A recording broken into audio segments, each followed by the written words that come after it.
बिस्मिल्लाह करते हैं और आगाज़ करते हैं अपने इस शेयर बेस्ड पेमेंट्स की रिवीजन के पार्ट 2 की। फर्स्ट पार्ट में हमने काफ़ी सारे जो टॉपिक, इस पार्ट 2 में हम स्टार्ट करते हैं modification of equity settled share based payments की अकाउंटिंग को रिवाइज करके। मेरा जो एफआर का कोर्स है उसमें तो हम इसमें से हर जो टाइप ऑफ मॉडिफिकेशन है उसकी एक डिटेल्ड एग्जांपल करते हैं, बट यहाँ पे हम सिर्फ एक रिवीजन करेंगे जो 6 टाइप्स ऑफ मॉडिफिकेशंस हो सकती हैं। याद रखिए, मॉडिफिकेशन जो होती है किसी भी शेयर बेस्ड पेमेंट ट्रांजैक्शन की, उसका मतलब क्या है? सबसे पहले तो ये पता होना चाहिए कि मतलब क्या है। मॉडिफिकेशन से मुराद है कि जो टर्म्स ऑफ द ट्रांजैक्शन है, जो terms of the share based payment है, उनको चेंज कर दिया जाए। मॉडिफिकेशन से क्या मुराद है? टर्म्स को चेंज कर दिया जाए, यानी कि पहले कुछ और टर्म्स पे एम्प्लॉयज़ को कुछ और इंस्ट्रूमेंट्स मिल रहे थे, अब कुछ डिफरेंट हो जाए। ठीक, ये जो टर्म्स हैं ये दो तरह की हो सकती हैं। या तो ये beneficial for the counter party हो सकती हैं, यानी कि काउंटर पार्टी को ज़्यादा बेनिफिट मिले। For example, relaxation in wasting condition.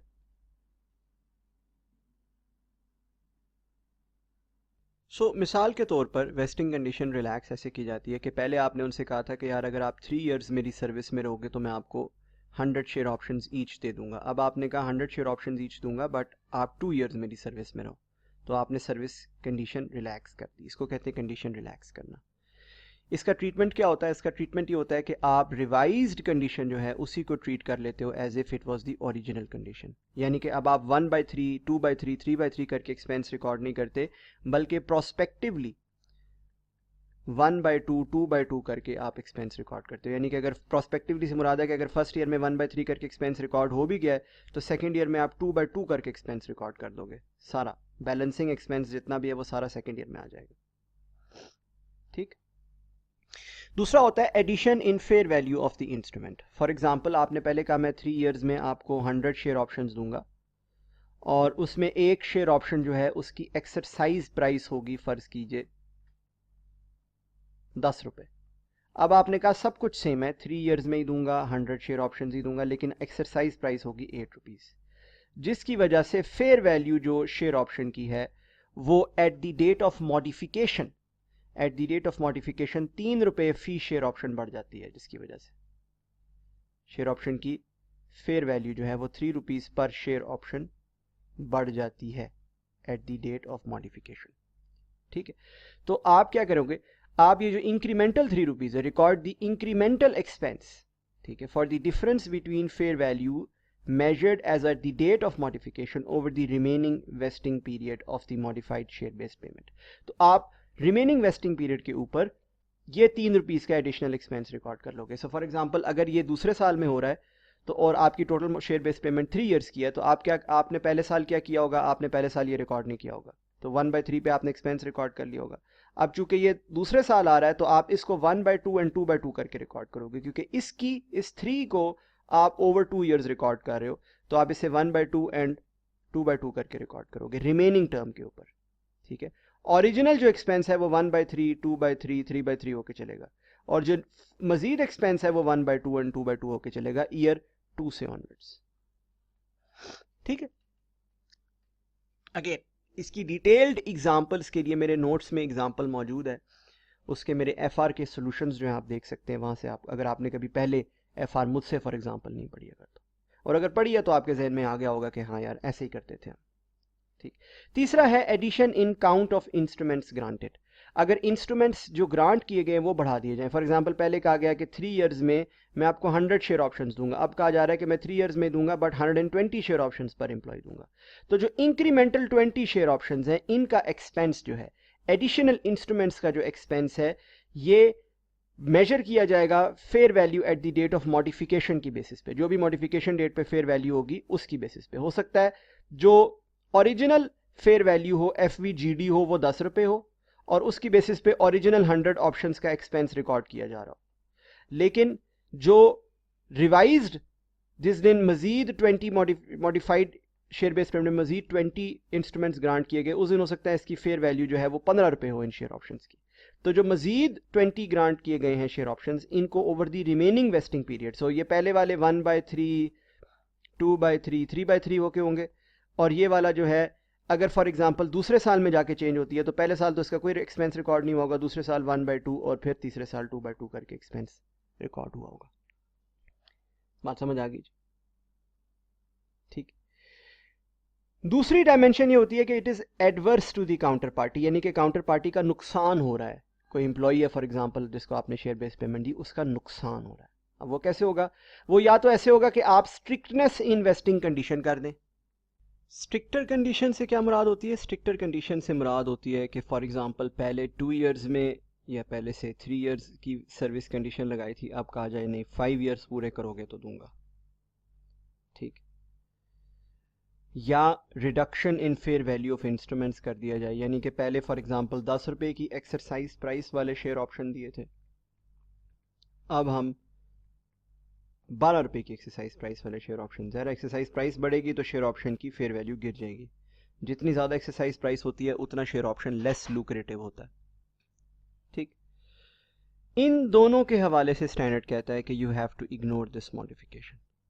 Again इसकी लॉजिक हम एफआर में बड़ी डिटेल में डिस्कस करते हैं, और वो कहता है कि आप ओरिजिनल टर्म्स के मुताबिक रिकॉर्ड करेंगे एक्सपेंस, यानी कि आप ऐसे ट्रीट करेंगे एज इफ ये मॉडिफिकेशन कभी हुई नहीं।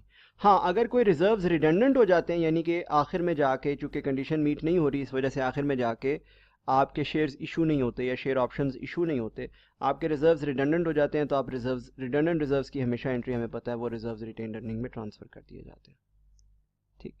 एंड फाइनली अगर काउंट ऑफ इंस्ट्रूमेंट्स रिड्यूस हो जाता है, यानी कि पहले हमने से 100 इंस्ट्रूमेंट्स पर एम्प्लॉय देने थे, अब हमने कहा 80 इंस्ट्रूमेंट्स पर एम्प्लॉय देंगे, तो इसको हम कैंसिलेशन के तौर पर ट्रीट करते हैं। कैंसिलेशन ऑफ 20 इंस्ट्रूमेंट्स, जितने इंस्ट्रूमेंट्स रिड्यूस हुए 20 इंस्ट्रूमेंट्स की कैंसिलेशन की अकाउंटिंग हो जाएगी, जो मैंने आपको पार्ट 1 के अंदर रिवाइज कराई, और बाकी 80 इंस्ट्रूमेंट्स की जो है नॉर्मल रूटीन की अकाउंटिंग कंटिन्यू रहेगी।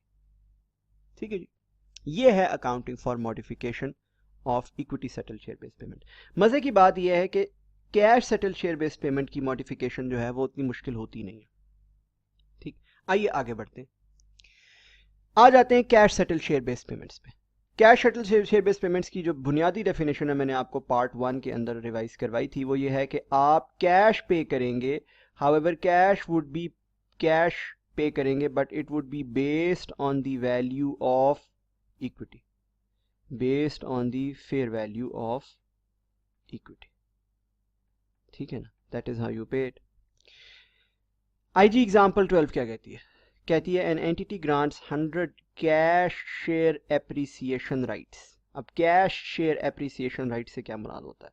इससे मुराद होता है कि फर्ज कीजिए एक प्राइस तय हो जाती है, इसको कहेंगे से एक्सरसाइज प्राइस। एक प्राइस तय हो जाती है, फर्ज कर लीजिए 30 रुपए। ठीक, अगर मेरे शेयर की मार्केट वैल्यू, कंपनी के शेयर की मार्केट वैल्यू 30 से ऊपर गई, से मार्केट वैल्यू बढ़ के हो गई 60 रुपीज, ठीक, तो आप, या 50 रुपीज कह देते हैं, तो आप क्या करोगे? आप 20 रुपीज, कंपनी जो है वो 20 रुपीज पे कर देगी टू इट्स एम्प्लॉइज, यानी कि शेयर की प्राइस माइनस एक्सरसाइज प्राइस तय होगी, और ये 20 रुपीज कैश में पे कर दिए जाएंगे। बात समझ आ रही है? तो इससे मुराद ये है कि शेयर एप्रिसिएशन राइट, यानी कि शेयर जितना एप्रिसिएट होगा वैल्यू में उतनी कैश आपको मिलेगी, 30 से जितना ऊपर जाएगा उतनी कैश मिलेगी। ये एक cash settle share based payment है। Why? Because fair value of equity जैसे जैसे बढ़ रही है वैसे वैसे साथ कैश टू बी पेड भी बढ़ रही है। तो इन शेयर एप्रिसिएशन राइट्स को ग्रांट किया गया और हर एम्प्लॉई को 100 शेयर एप्रिसिएशन राइट्स दिए गए। टोटल 500 एम्प्लॉइज हैं, यानी कि 100 सार्स कह देते हैं share appreciation rights, into 500 employees हो जाएगा सालाना। ठीक है ना?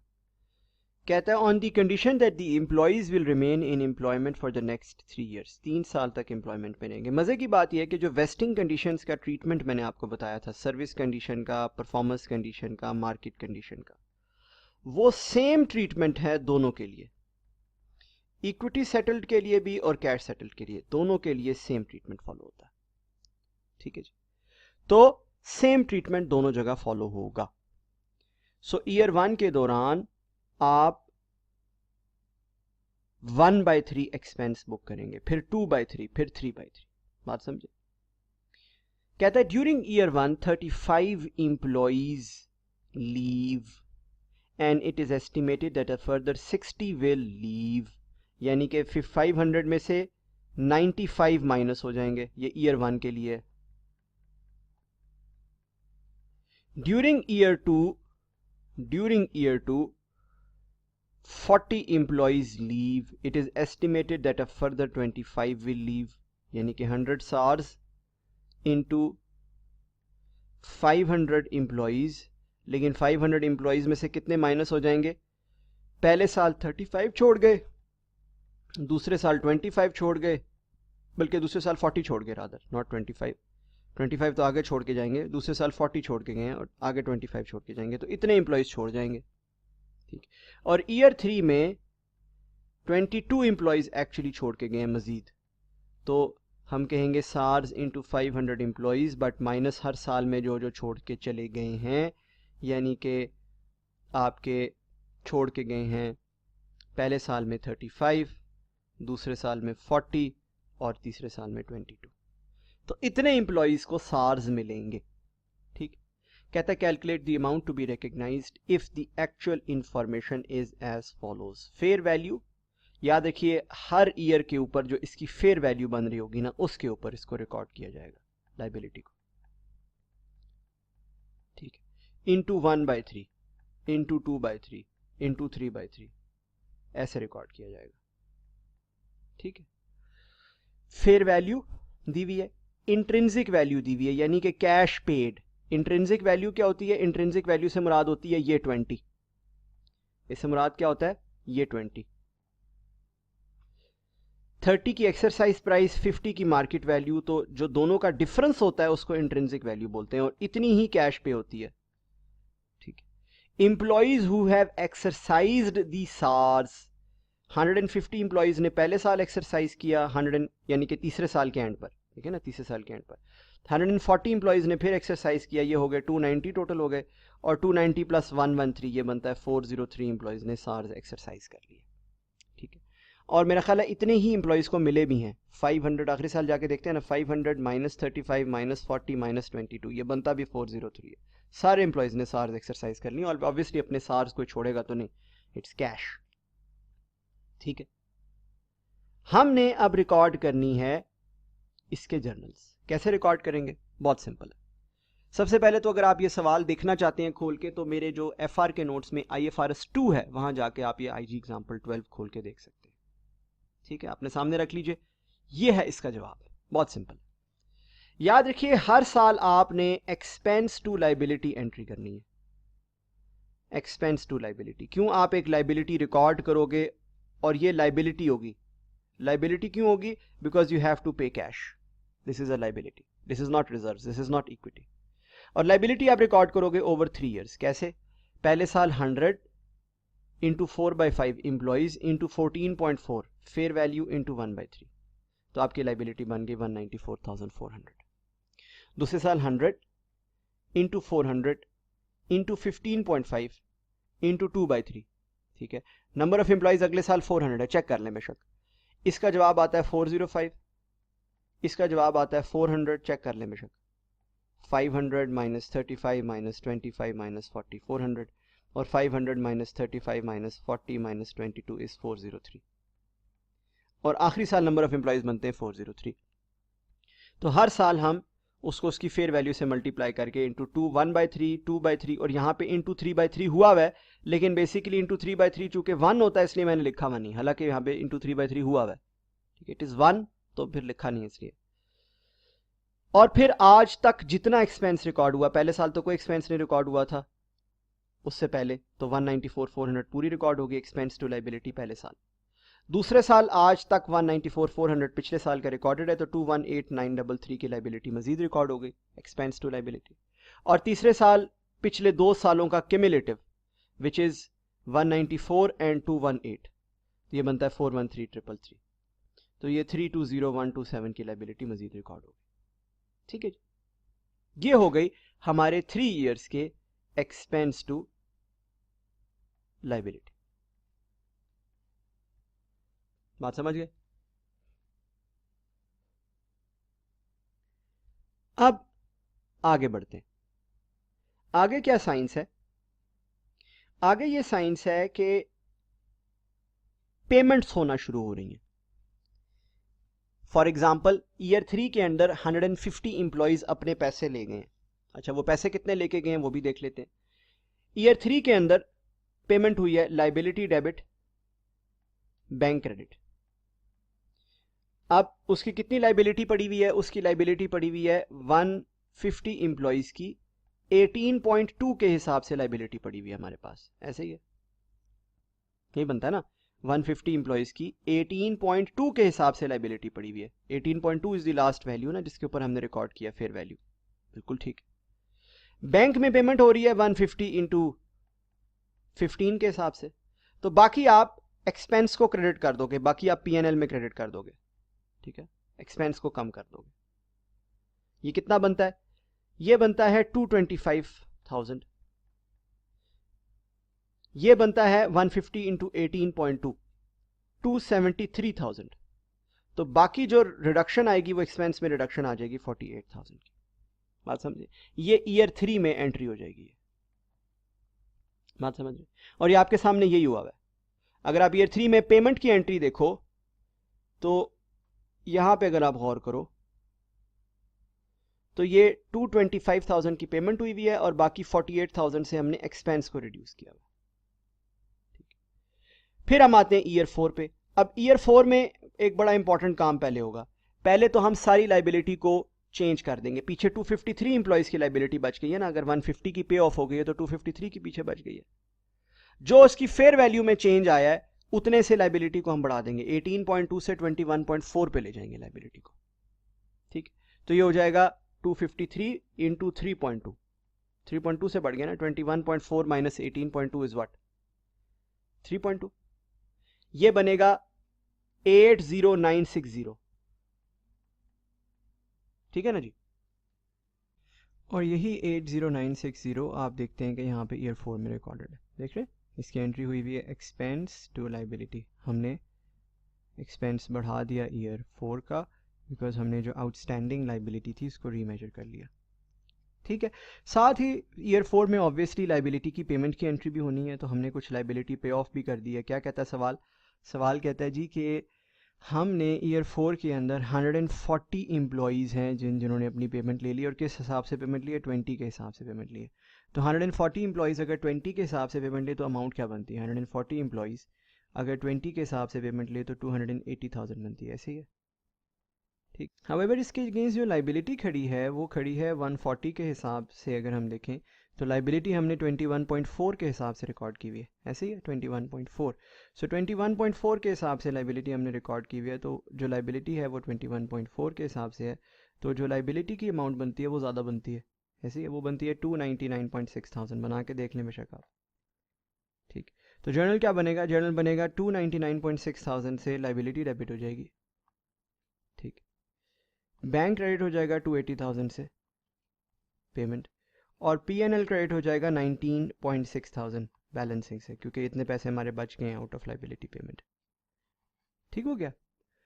वही एंट्री अगर आप देखो तो यहाँ ऊपर भी हुई है, 19.6,000 से एक्सपेंस और लाइबिलिटी रिवर्स हुए हैं, और 280,000 से लाइबिलिटी अगेंस्ट कैश रिवर्स हुई है। तो ये एंट्री जो है आपको यहाँ पे इस जगह हुई नजर आ रही है ये। ठीक, फिर अगर आप ईयर 5 पे आओ तो ईयर 5 में दोबारा रीमेजरमेंट हुई है।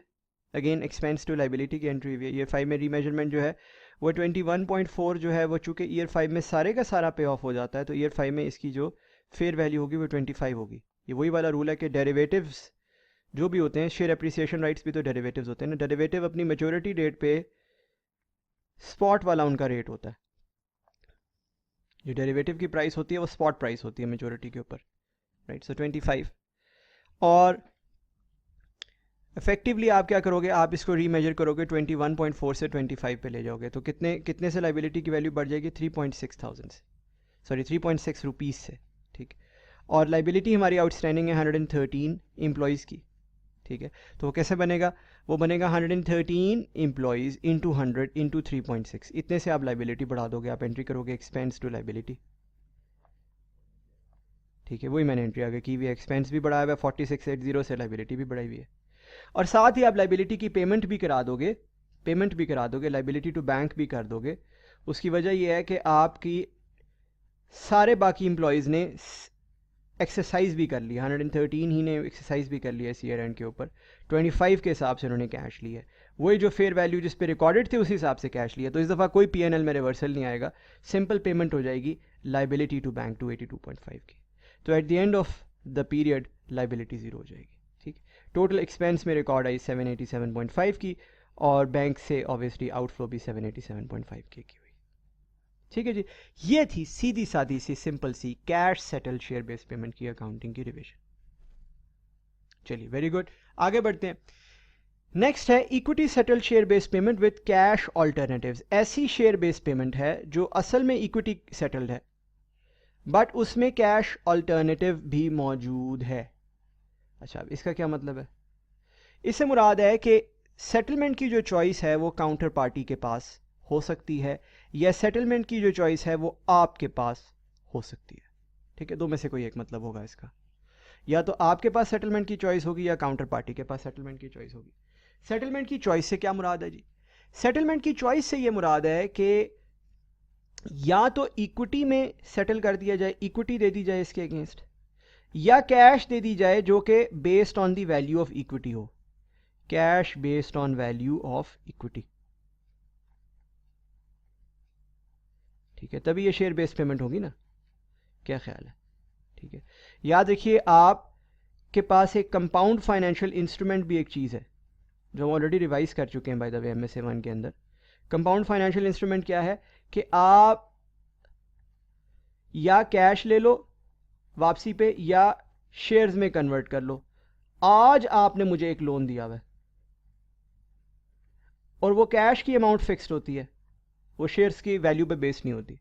ये डिफरेंट चीज़ है, ये बिल्कुल डिफरेंट चीज़ है। आज आपने इसमें एक तो आज आपने मुझे लोन दिया हुआ है उसका फ़र्क है, दूसरा है कि कैश भी फिक्स्ड है इसमें।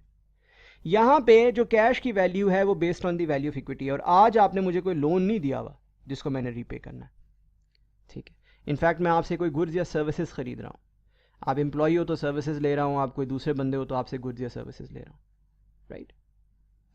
तो चॉइस या तो ये इक्विटी वर्सेस कैश की चॉइस दूसरी पार्टी के पास होती है या वो हमारे पास होती है। Depending on this treatment is different. ठीक है ना जी? अच्छा, अब अगर चॉइस काउंटर पार्टी के पास है तो आप इसको दो में स्प्लिट करके डिवाइड करते हैं। ठीक है, आप कुछ इक्विटी कंपोनेंट रिकॉर्ड करते हैं और कुछ डेट कंपोनेंट, यानी कि equity settle share based payment की तरह होता है, और कुछ डेट कंपोनेंट होता है जो cash settle share based payment की तरह होता है। ठीक है, यानी कि दो में स्प्लिट करके आप अकाउंटिंग करते हैं। कैसे करते हैं आइए देखते हैं। ये एग्जाम्पल IG एग्जाम्पल 13 है, आपके सामने लिखी हुई है, और इसका सोल्यूशन भी मैंने साथ दिया हुआ है आपकी स्क्रीन के ऊपर। काइंडली इसको एक दफ़ा रीड कीजिए। ऑलराइट, आई होप आपने रीड कर लिया। कहता है an entity grants to an employee the right to choose either 1000 phantom shares. Phantom shares क्या होते हैं? कहता है that is a right to a cash payment equal to 1000 share. So phantom share से मुराद है कि आपको जो भी शेयर की वैल्यू होगी उसके बराबर कैश मिल जाएगी, इसको फैंटम शेयर कहते हैं। और 1200 शेयर्स। सो ये दो ऑप्शन है उसके पास, या तो कैश जो कि 1000 शेयर्स की कीमत के बराबर है, या 1200 शेयर्स। जाहिर है कैश ज़्यादा लिक्विड होती है इसलिए वो कम है, हमेशा ऐसे ही होता है रियल वर्ल्ड में। कैश अगर मिलोगे तो वैल्यू कम होगी हमेशा, और अगर शेयर्स लोगे तो वैल्यू ज़्यादा होगी। ठीक है, कहता था grant is conditional upon the completion of 3 years service. So सिर्फ सर्विस कंडीशन लगाई गई है। कहता है at grant date the entity's share price is ₹50 per share. So 50 per share उसकी शेयर प्राइस है। कहता है at the end of years 1, 2, 3 the share price is 52, 55 and 60 respectively. कहता है if the share alternative is taken the wasted shares have a restriction that they can not be sold for 2 years, यानी कि अगर आप shares लोगे तो वो फिर सेल नहीं किए जा सकते. The entity estimates that the grant date fair value of the share alternative is 48 per share. अच्छा 50 पर शेयर क्यों नहीं है? कहता है at the start at the grant date share की प्राइस 50 है, लेकिन उसकी फेयर वैल्यू 50 क्यों नहीं है? ये बड़ा सिंपल और बड़ा इंपॉर्टेंट सवाल है. जरा 2 मिनट पॉज करके सोचें. ऑलराइट, आई होप आपने सोच लिया. इसकी वजह यह है कि इस पे 2 years की रिस्ट्रिक्शन है. 2 years की रिस्ट्रिक्शन है, इसीलिए वो शेयर जो अनरिस्ट्रिक्टेड है आप फॉरेन मार्केट में सेल कर सकते हैं, उसकी प्राइस 50 है. लेकिन उसी शेयर पे अगर रिस्ट्रिक्शन होगी तो आपकी शेयर प्राइस या फेयर वैल्यू 48 मिलेगी या बनेगी. ठीक है. कहता है calculate the amounts to be recognised if the end at the end of the year 3 the employee chooses the cash alternative और द इक्विटी अल्टरनेटिव, यानी कि चॉइस एम्प्लॉय के पास. याद रखिए इसमें कुछ स्टेप्स हैं, वो यहां पे जो मैंने स्पेस खाली छोड़ी है उन्हीं स्टेप्स के लिए. स्टेप 1 है grant date split. Grant date के ऊपर स्प्लिट कर लिया जाता है डेट पोर्शन और equity portion, cash settled portion और इक्विटी पोर्शन को. स्प्लिट कैसे किया जाता है ये आपके सामने स्प्लिट हुआ है. This is the split. गौर से देखिएगा. टोटल वैल्यू जो है वो ले ली जाती है इक्विटी पोर्शन की वैल्यू के बराबर. किस पोर्शन के वैल्यू के बराबर? जो इक्विटी सेटल्ड है उसकी वैल्यू के बराबर टोटल ले ली जाती है. आमतौर पर ये इक्विटी सेटल लिखा जाता है, लेकिन असल में जो कॉन्सेप्ट है वो ये है कि दोनों में जो हायर है.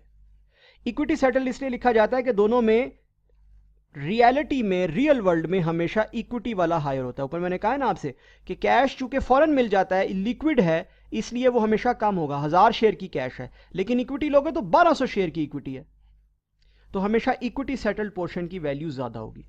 हायर का कॉन्सेप्ट होता है, लेकिन अक्सर कहा जाता है कि इक्विटी सेटल ले लो, क्योंकि हमें पहले से पता है कि हायर कौन सा होगा, इक्विटी सेटल्ड. अच्छा, वो 57,600 बनता है, 48 इंटू 1200 शेयर्स. ठीक है. फिर लाइबिलिटी पोर्शन जो है वो अपनी फेयर वैल्यू पे ले लिया जाता है. कैश पोर्शन जो है उसकी फेयर वैल्यू पे 50 रुपीज का एक शेयर है ग्रांट डेट के ऊपर, और 1000 शेयर्स टोटल मिलेंगे अगर कैश वैल्यू के बराबर लोगे तो 50,000 बनता है. और बैलेंसिंग जो है वो निकाल लिया जाता है. अब यहां पर जो कैश वाला पोर्शन है ना, उसको कहा जाता है cash settled share based payment. Cash settled share based payment. और जो इक्विटी वाला पोर्शन है ना, उसे कहा जाता है equity settled share based payment. Equity settled share based payment. ठीक है, दैट इज द कॉन्सेप्ट. ठीक हो गया जी. ग्रांट डेट स्प्लिट के बाद दूसरा स्टेप, आप equity settled share based payment या equity settled share based payment वाला जो पोर्शन होता है उसकी normal equity settled share based payment वाली अकाउंटिंग करते हो. यानी कि ग्रांट डेट की फेयर वैल्यू के ऊपर, एफवीजीडी के ऊपर आप उसे रिकॉर्ड कर लेते हो. ग्रांट डेट की फेयर वैल्यू है उसकी 7600 रुपए टोटल. आप क्या करते हो, आप 7600 को 3 सालों में इक्वली डिवाइड करके रिकॉर्ड कर लेते हो. 1/3 1/3.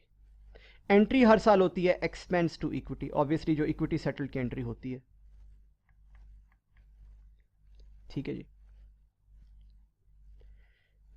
तीसरा स्टेप होता है कैश सेटल की अकाउंटिंग करना. कैश सेटल की अकाउंटिंग वेरी इजी. आप fair value at each year and, क्योंकि हमने देखा है कैश सेटल की अकाउंटिंग होती भी ऐसी है, fair value at year end निकाला जाता है और उसके हिसाब से उसकी एंट्री की जाती है. एंट्री की जाती है एक्सपेंस टू पेएबल.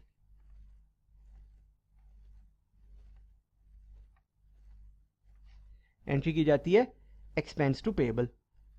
क्या एंट्री की जाती है? पहले साल चूंकि शेयर प्राइस 52 है तो 52 के हिसाब से एंट्री होगी. 52 इंटू 1000 के हिसाब से इंटू 1/3 करके ऑब्वियसली. ठीक है, इंटू 1/3 करके ऑब्वियसली. क्या ख्याल है, बात समझ रहे ना? ये बनता है 17,333. यहां पे मैंने 2 हिस्सों में एंट्री की हुई. आपको 2 हिस्सों में एंट्री करने की जरूरत नहीं है. अगर आप गौर करो, आपको एक ही हिस्से में आप एंट्री कर लो. एक्सपेंस टू पेएबल या एक्सपेंस टू लाइबिलिटी 17,333 से. अगले साल वैल्यू हो गई है 55, तो हमने कर दिया है 1000 इंटू 55 इंटू 2/3. अब 2/3 हो गया. और -17,333 जो आज तक रिकॉर्ड हुआ, तो मजीद एक्सपेंस टू पेबल आ गया 19,000 का, 19,333। अगले साल इसकी शेयर प्राइस है 60 की, तो ये बन गया 1000 इंटू 60 इंटू 3/3, तो ये -36,667, ये बन गया 23,333। ठीक, आई होप ये पॉइंट आपके जहनों में क्लियर हो चुका है। तो 17,333, 19,333 और 23,333 आप जब आप करेंगे तो आपके पास टोटल लाइबिलिटी बन जाएगी 60,000 eight the end of 3 years और टोटल इक्विटी बन जाएगी 7,600। अब चौथा इसका स्टेप होता है सेटलमेंट। अब सेटलमेंट दो तरह से हो सकती है, या तो सेटलमेंट कैश में हो सकती है, जैसे सवाल में भी रिक्वायरमेंट है। कैश में हो जाए तो ये जर्नल्स कर दो, आपके सामने लिखे हुए हैं, लाइबिलिटी टू कैश 60,000 से कैश पेमेंट कर दी और इक्विटी पोर्शन को उठा के रिटेन अर्निंग में ले गए। इक्विटी आपको पता है रिजर्व्स होते हैं, ये रिजर्व्स थे, इनको उठा के रिटेन अर्निंग में ले गए। ये है अगर वो कैश ले ले। अगर वो शेयर्स ले ले तो आप करो लाइबिलिटी इक्विटी, दोनों को शेयर कैपिटल और शेयर प्रीमियम में रिस्पेक्टिवली डाल दो। दोनों को शेयर कैपिटल में कितना डलेगा, पार वैल्यू तक, शेयर की पार वैल्यू तक, और शेयर प्रीमियम में आपको पता ही है कितना डलेगा, बैलेंसिंग अमाउंट। दैट्स इट, इतनी सी बात है जी। ठीक है, I hope equity settle share based payment with cash alternatives, जहां काउंटर पार्टी के पास, किसके पास, काउंटर पार्टी के पास चॉइस है, वो आपको पॉइंट समझ आ गया है। यहां चॉइस किसके पास थी, काउंटर पार्टी के पास। अगर चॉइस हो हमारे पास, चॉइस विद द एंटिटी, तो हम क्या देखते हैं, हम देखते हैं क्या हमारे पे कोई ऑब्लिगेशन टू पे कैश है। क्यों, क्योंकि यहां पे स्टैंडर्ड का प्रीमाइस है कि nobody would be willing to pay cash. Company would want to issue shares instead of paying cash. और ये ठीक है, बात बिल्कुल ठीक है, क्योंकि कैश देना मुश्किल काम होता है, कैश में जेब से कुछ जा रहा होता है। जब आप शेयर्स इशू करते हो तो जेब से कुछ जा तो नहीं रहा होता, आप तो नए शेयर्स इशू कर रहे होते हो, आपके जेब से कुछ आता, आउटफ्लो तो नहीं होता। तो is there an obligation to pay cash, वो कब होगी, वो तब होगी जब there is restriction on issue of equity. For example board of directors ने मना कर दिया, नहीं जी नहीं करनी equity issue. For example shareholder ने मना कर दिया, इक्विटी इशू नहीं करनी। फॉर एग्जांपल एससीसीपी ने कह दिया जी आपका ऑथराइज शेयर कैपिटल इतना है और हमने बढ़ाना नहीं है। स्टेट बैंक ने मना कर दिया, किसी ने मना कर दिया। और there is a stated policy और past practice to settle in cash. आपकी पास्ट प्रैक्टिस ऐसी है या स्टेटेड पॉलिसी ये कहती है कि हम इक्विटी इशू नहीं करेंगे। अगर ऐसा है, इन तीनों में से कोई एक बात है, रिस्ट्रिक्शन है या स्टेटेड पॉलिसी है या पास्ट प्रैक्टिस है, अगर ऐसा है then you settle in cash. That is the only time you settle in cash. ठीक है, and you treat this as a share, as a cash settle share based payment, otherwise you don't. That is the only time you settle in cash and you settle it as a cash settled share based payment. Upon that time you do debit liability credit bank. That is how you treat for it. ठीक है, I hope this is quite easy. Upon settlement this happens. If there is no obligation to pay cash, now that is another important aspect. अगर obligation to pay cash नहीं है, फिर आप उसको equity settle के तौर पे ट्रीट करो। ठीक, फिर आप उसको इक्विटी सेटल के तौर पे ट्रीट करो। फर्ज करो मैं ये वाला जो आपके सामने एग्जांपल है इसी को लेके चलता हूं, यही जो एग्जांपल थी यही वाली आईजी एग्जांपल 13, अज्यूम करो यही एग्जांपल लेके चल रहा हूं। इसकी एक स्क्रीनशॉट लेके आप रख लो अपने पास, या अपने नोट्स में ये एग्जांपल आपकी लिखी हुई है IFRS 2 में, आईजी एग्जांपल 13 ये सामने खोल लो। फर्ज करो इसी आईजी एग्जांपल 13 में वो कहता है कि हमारे पास चॉइस है, we have the choice, company has choice, और कंपनी कहती है कि we don't want to issue equity. कोई रिस्ट्रिक्शन है जिसकी वजह से हम इक्विटी इशू नहीं कर सकते, रिस्ट्रिक्शन ऑन इशूइंग इक्विटी। अब जब हम इक्विटी इशू नहीं कर सकते तो हमें कैश ही देना है, क्या ख्याल है, हमें कैश ही देना है। अच्छा, जब हमें कैश देना है तो हमें इसको कैश सेटल के तौर पे ट्रीट करना है, cash settled share based payment. Cash settle share based payment की अकाउंटिंग क्या करेंगे? बड़ा सादा, 1000 शेयर्स हैं, पहले साल 52 की वैल्यू है, 1/3 कर देंगे, एक्सपेंस टू लाइबिलिटी रिकॉर्ड कर लेंगे 17,333।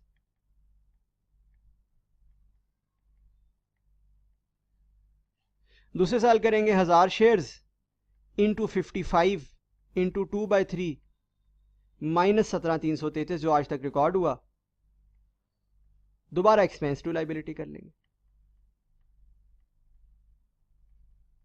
ये बनेगा 19,334। और अगले साल फिर 1000 शेयर्स हैं, 60 की वैल्यू है और 3/3 कर लेंगे, ठीक है। आज तक रिकॉर्ड हुआ है 36,667,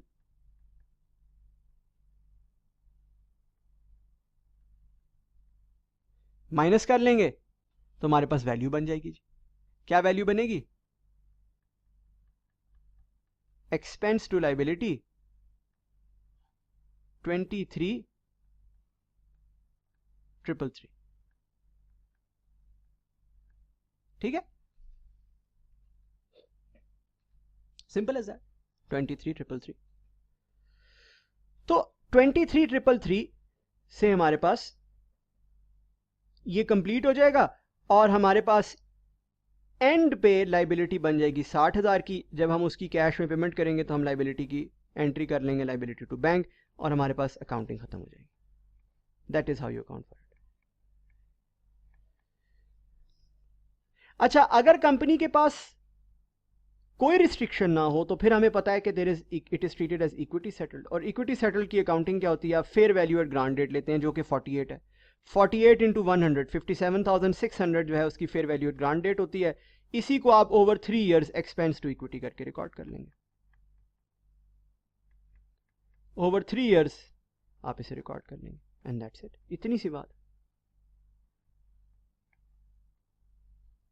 ये थी equity settle share based payment with cash alternative, या हाइब्रिड शेयर बेस्ड पेमेंट कहते हैं उसको, उसकी अकाउंटिंग, चाहे आपके पास चॉइस हो या काउंटर पार्टी के पास चॉइस हो।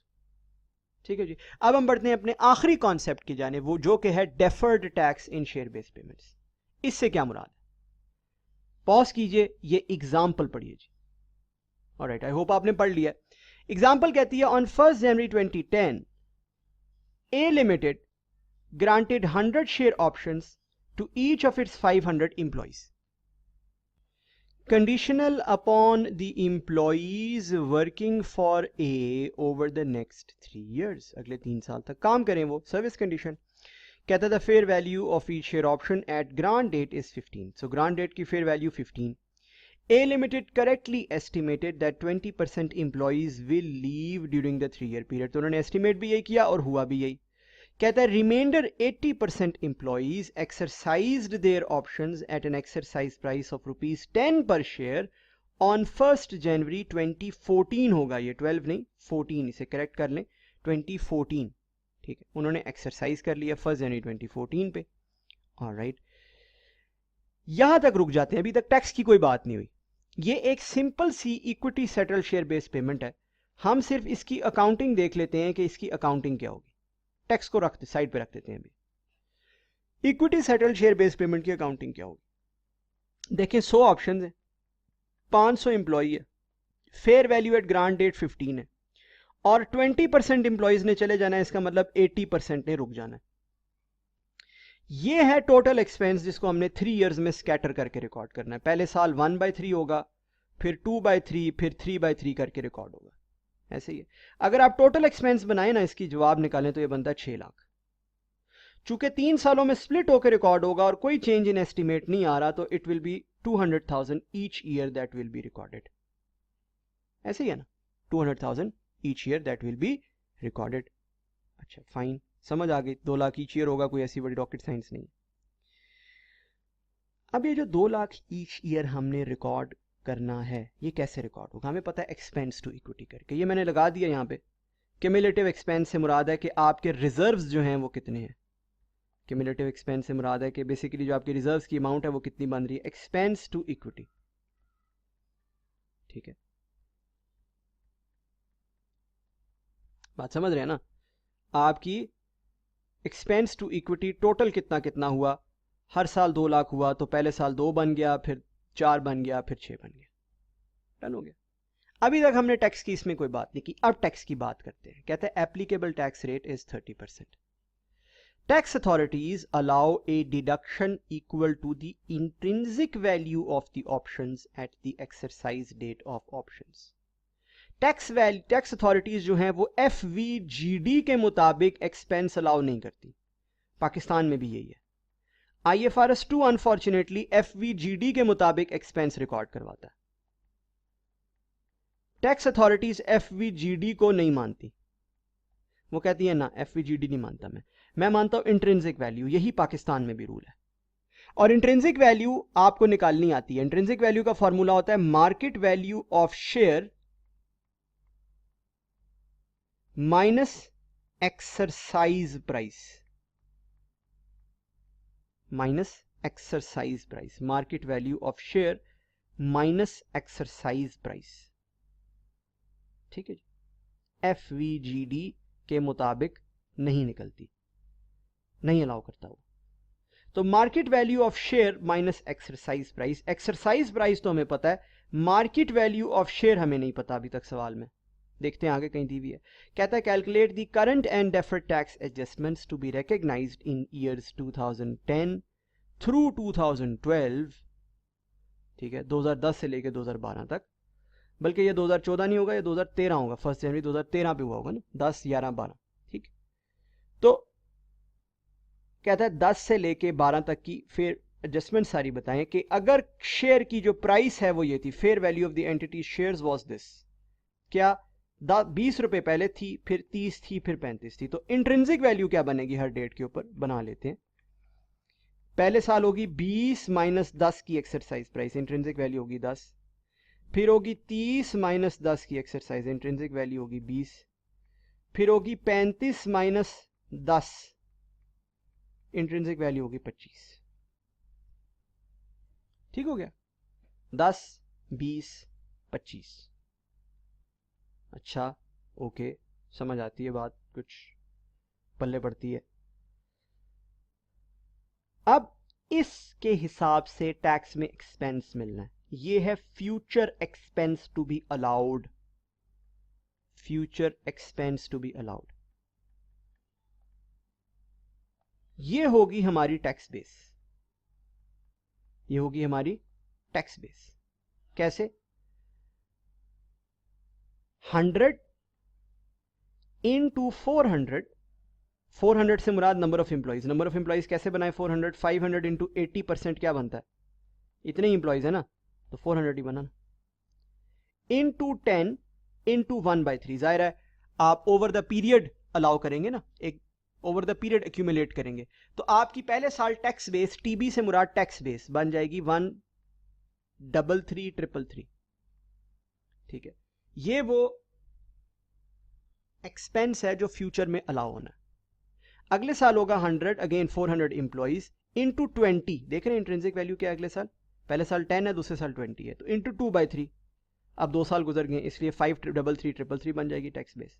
फिर अगले साल 100 इंटू 400 इंटू 25, इंट्रिंसिक वैल्यू क्या है अगले साल 25, इंटू 3/3, ये बन जाएगी 1 मिलियन। ये है टैक्स बेस। अब ये सारी की सारी टैक्स बेस जो है वो एक डिडक्टेबल टेम्परेरी डिफरेंस है, उसकी वजह कैरिंग अमाउंट तो जीरो है। आज तक तो टैक्स वाले ने नो एक्सपेंस अलाउड, आज तक तो कोई एक्सपेंस अलाउ नहीं किया उसने। जब कोई एक्सपेंस अलाउ ही नहीं किया आज तक, तो इसका मतलब कैरिंग अमाउंट तो जीरो है हमारे पास। अब कैरिंग अमाउंट अगर जीरो है, सारा का सारा एक्सपेंस फ्यूचर में अलाउ होना है, तो ये सारे का सारा क्या है, डिडक्टेबल टेम्परेरी डिफरेंस। 13333, 53333, 1 मिलियन। और इस डिडक्टेबल टेम्परेरी डिफरेंस के ऊपर डेफर्ड टैक्स एसेट रिकॉर्ड होना चाहिए 40, 160 और 300 का। क्यों? क्योंकि टैक्स रेट 30% है। अगर आप इसको 30% से मल्टीप्लाई करें तो ये नंबर बनेगा। तो डेफर्ड टैक्स एसेट की एंट्री क्या होगी, ईयर 1 में आप रिकॉर्ड करेंगे DTA डेबिट 40 के, ईयर 2 में आप रिकॉर्ड करेंगे 40 से 160 ले जाएंगे ना इसे आप, तो ये हो जाएगा 120 के, और ईयर 3 में 160 से 300 ले जाएंगे ना, तो ये होगा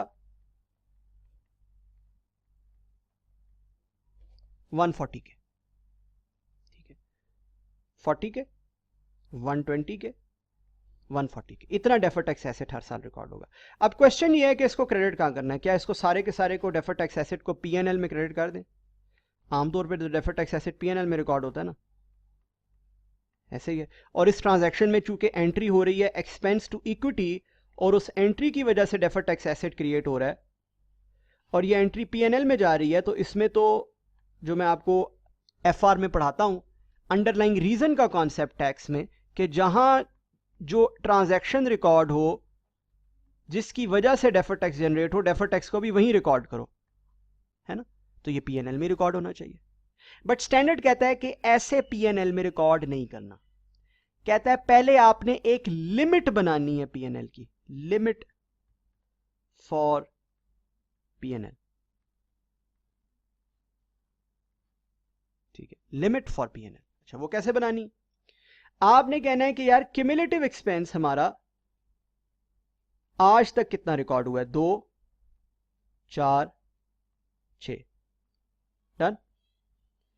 इसका 30% लेके आप लिमिट फॉर पीएनएल बना लो, क्योंकि आमतौर पे जितना एक्सपेंस पीएनएल में अलाउ होता है, उसी जितना एक्सपेंस पीएनएल में रिकॉर्ड होता है उसी का 30% टैक्स बेनिफिट मिलता है ना, ठीक है। अगर आपने से 1000 का एक्सपेंस किया तो 300 का टैक्स बेनिफिट मिल जाता है, तो कहता है उसी का 30% आप पीएनएल में रिकॉर्ड कर सकते हो।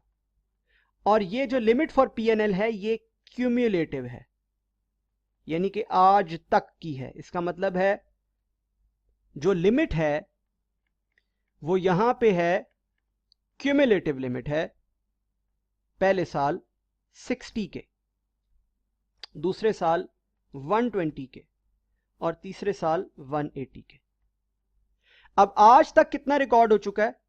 0 के, तो आप कितना मैक्सिमम इस साल में रिकॉर्ड कर सकते हैं? 60 के। रिकॉर्ड कितना हो रहा है? 40। इट इज फाइन, सारे का सारा रिकॉर्ड कर। ये मैक्सिमम अमाउंट थी जो आप कर सकते थे, मैक्सिमम से कम है ना, फाइन। अच्छा, अगले साल जो मैक्सिमम अमाउंट जो आप रिकॉर्ड कर सकते हैं वो 120 है। आज तक कितना रिकॉर्ड हो चुका है? 40। आज तक कितना रिकॉर्ड हुआ है? 40। तो 120 में से 40 गया, पीछे क्या बचा? 80 के। तो इस साल आप कितना रिकॉर्ड कर सकते हो? 80। आपके पास डेफर टैक्स एसेट बनता है 120 का, तो आप 80 रिकॉर्ड करोगे पीएनएल में, बाकी आप रिकॉर्ड कर दोगे रिजर्व्स में। ये वही रिजर्व्स हैं जहां पे एक्सपेंस टू इक्विटी की एंट्री होती है, सेम रिजर्व्स, उन्हीं रिजर्व्स में ये भी एंट्री रिकॉर्ड हो जाएगी, क्रेडिट हो जाएगा 40। अच्छा, अगले साल जो मैक्सिमम लिमिट है वो 180 है, और अगेन मैंने बताया कि ये लिमिट क्या है? क्यूमुलेटिव लिमिट है। अच्छा, आज तक कितना रिकॉर्ड हुआ है? आज तक रिकॉर्ड हुआ है 40 एक साल और 80 एक साल, 120। तो आखिरी साल आप रिकॉर्ड कर सकते हो, मैक्सिमम जो आप रिकॉर्ड कर सकते हो वो है 60। तो आप 60 कर दो और बाकी आप रिजर्व्स में ले जाओ 80 के। दैट इज इट, इतनी सी बात, ठीक है जी। विद दिस आई होप आपको defer tax in share based payment की भी अकाउंटिंग आ गई है, और IFRS 2 की तमाम मेजर इंप्लीकेशंस आपने रिवाइज कर ली, ठीक है जी। Thank you very much.